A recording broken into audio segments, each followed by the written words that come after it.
Hello everyone, I am Osima Biswal. Today I will discuss about features of Indian agriculture. If you like my video, please subscribe my channel Economic Tech. The agriculture in India was totally backward at the time of independence due to the application of age-old and traditional techniques applied in agriculture. The productivity was very poor. Okay. First, feudal character of production. The character of agricultural production in India was totally feudal at the time of independence. During those days, land tenure system were mostly Jamindari, Mahalwari and Royatwari type. The major portion, that is 57% of the total area was under Jamindari system, which paved the way for exploitation of peasants by Jamindars. Okay, even in Royatwari system, this sort of exploitation was also prevalent. After the introduction of land reform measures by the state government for abolishing intermediaries since independence, the character of that feudal system did not change much. Okay, the abolition of Jamindari system paved the way for the creation of absentee landlords. The absentee landlords derived considerable economic power from their land ownership, more specifically through first, cultivation of land through hired laborers, second, leasing out the land to tenants, third, usually for trading in food grains and other commodities. Like jamindars, these absentee landlords become the ruling class in India. The landlords are still exploiting the tenants and agricultural workers. Okay, about 50% of the total cultivated land is in the category of underwritten or oral tenancy, and a good number of tenants are still in the category of tenants at will and subtenants. Okay.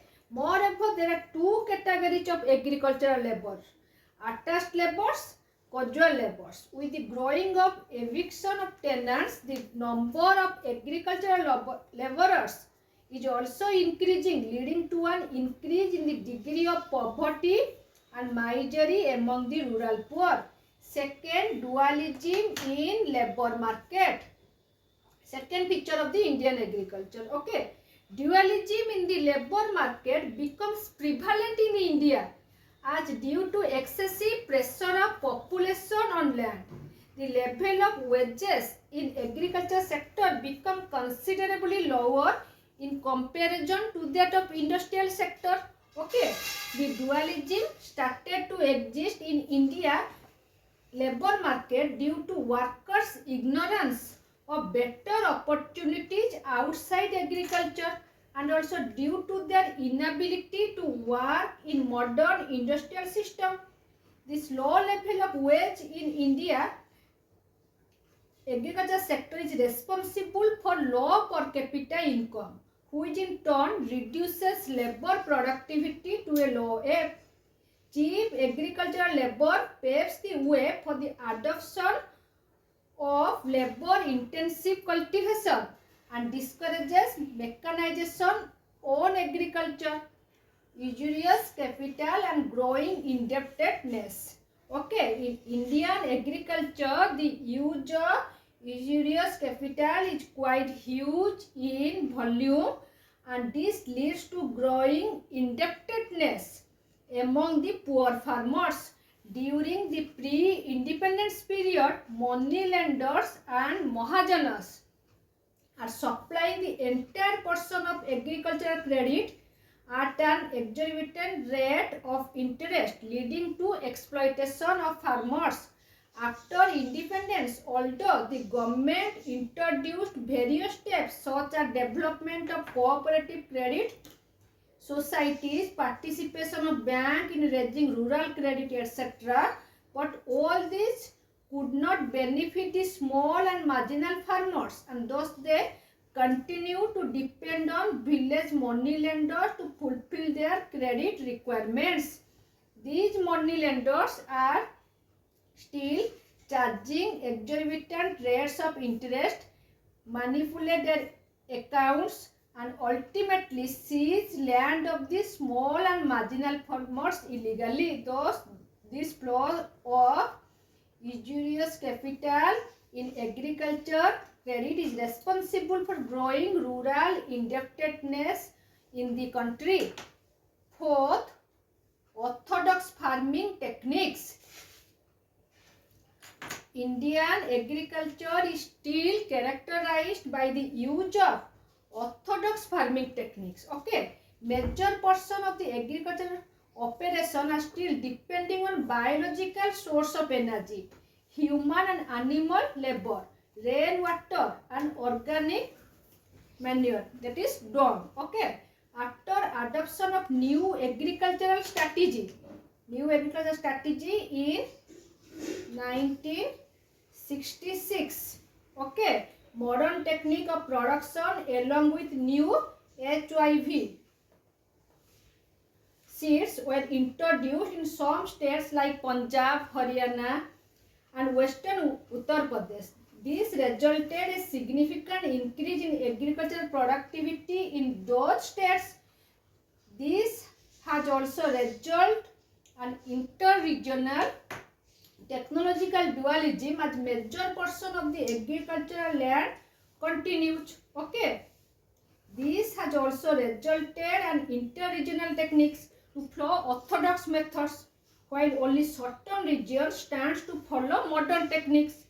Interpersonal technological dualism also started to exist in Indian agriculture as the new technology being costly continued to be adopted by only large and wealthy farmers, and the small and marginal farmers, in spite their awareness, continue to follow old techniques due to financial constraints.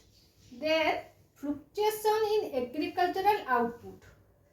Another notable feature of Indian agriculture is that total agricultural output of the country is subject to much fluctuation. Dependence of Indian agriculture monsoon is the most important factor responsible for the large scale fluctuation in agricultural output.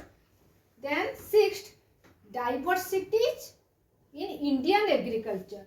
Presence of agricultural diversities is another notable feature of Indian agriculture. Different regions of the country are having a lot of difference in their natural conditions, such as soil content, magnitude of rainfall, water availability, etc. Some areas are facing drought conditions, while some other areas are facing occurrence of floods. Some more areas are facing the problem of water logging and salinity. Okay. Moreover, there exists a considerable difference in land tenure system and labor relation among the various states of the country. In respect of subdivision and fragmentation of holding, a substantial regional disparity still exists. Thus, in present such large diversities in Indian agriculture, it is quite difficult to generalize a problem and to adopt a common single policy on agriculture for different regions. Okay, thus while formulating an agriculture policy, all these diversities in local geographical, economic and social conditions must be taken into account. So these are the features of Indian agriculture. Thanks for watching.